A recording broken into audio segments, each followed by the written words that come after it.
Bonjour, bienvenue à l'atelier du jardin. Alors aujourd'hui je vais vous présenter la réalisation d'un bouquet pour la Saint-Valentin, mais sans rose rouge et sans couleur rouge. Il faut savoir que les fleurs ont toute une symbolique et que nombre d'entre elles parlent d'amour. Donc je vous ai fait une petite sélection de fleurs qui en parlent et on va confectionner le bouquet ensemble. Voilà. Donc pour commencer, je vais vous présenter les fleurs que nous allons utiliser. Donc on a le pavot. Et le pavot, c'est une fleur qui symbolise un peu le rêve, les choses un peu inaccessibles. Nous avons aussi la tulipe. La tulipe, c'est la déclaration d'amour. Peu importe la couleur, c'est vraiment ce qu'elle représente. Nous avons ensuite le delphinium. Donc le delphinium, c'est la protection. C'est une fleur élégante aussi et qui symbolise aussi la beauté. Ensuite, nous avons les pensées. Donc là, la fleur porte le message qu'elle symbolise. Donc c'est la pensée, l'admiration. On utilise les pensées pour faire passer ce message. On a ensuite le lilas. Ça, c'est l'amour naissant. Quand on veut faire aussi une déclaration d'amour, on peut aussi utiliser le lilas lorsque c'est la saison. Je vous ai sélectionné aussi des clématites. Alors la clématite, c'est une fleur qui représente le désir. Ensuite, on a la camomille qui représente la délicatesse et la simplicité. De l'aspirée qui a un petit peu la même symbolique, la simplicité et l'élégance. Ici, des branches de magnolia qui sont encore en bouton, mais qui vont fleurir d'ici quelques semaines. Donc c'est une super jolie fleur. Et elle symbolise la fidélité. Et ensuite, j'aurai du feuillage, l'eucalyptus, qui symbolise la protection. Donc, maintenant que je vous ai présenté un petit peu toutes ces fleurs, on va les assembler. Et c'est encore mieux qu'une lettre d'amour. En fait, chaque fleur représentera un symbole. Donc, je commence par mon branchage, parce que c'est mes tiges les plus épaisses et c'est ce qui va prendre le plus de place. On va faire un bouquet un peu déstructuré, on va pas faire un bouquet rond standard. Donc je commence par mon magnolia, puis par m'aspirer.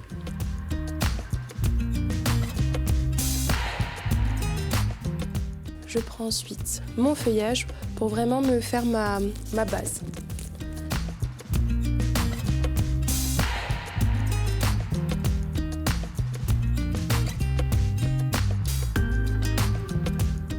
Je viens commencer par mes fleurs ayant le plus de volume, donc ici les pavots. On travaille toujours en nombre impair, ça c'est pour la règle d'esthétique. Ensuite en fleurs volumineuses, j'ai le lilas.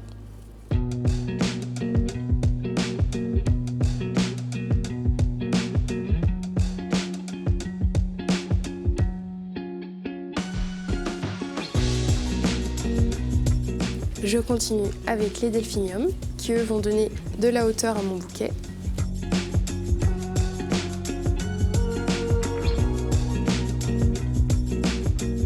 Et du coup j'ai choisi la couleur parme parce que c'est une couleur qui évoque un peu la douceur, le rêve.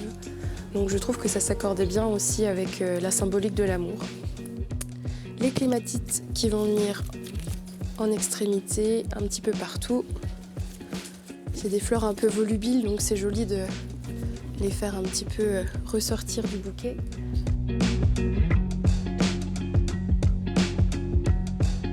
Je vais venir prendre ensuite mes tulipes. C'est des tulipes doubles et celles-ci, quand elles commencent un peu à s'épanouir, elles deviennent vraiment énormes. C'est très très joli à voir. Les tulipes, je vais venir légèrement les mettre un petit peu plus enfoncées parce qu'il faut savoir que c'est une fleur qui continue de pousser. Donc d'ici quelques jours, elle aura amplement rattrapé les autres.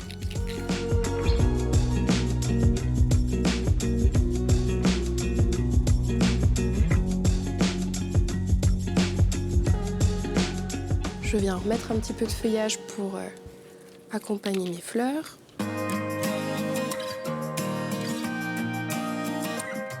Et je termine par mes pensées. C'est les fleurs les plus délicates.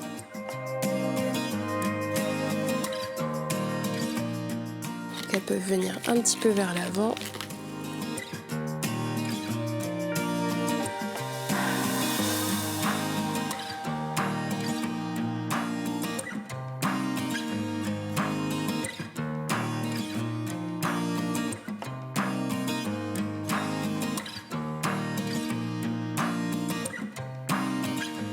Et je viens terminer mon bouquet avec quelques delphiniums.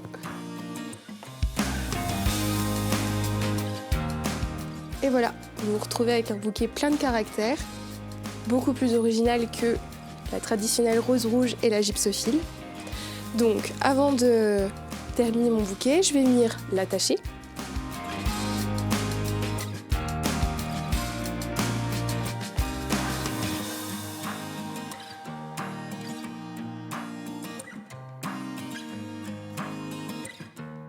Je viens ensuite recouper mes tiges et les égaliser.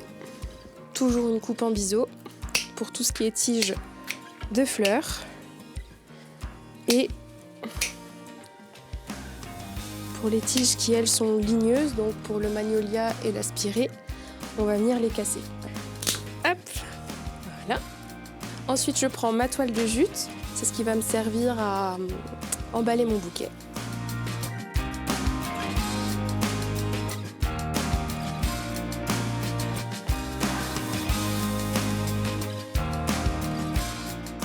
Et voilà, notre bouquet est maintenant terminé.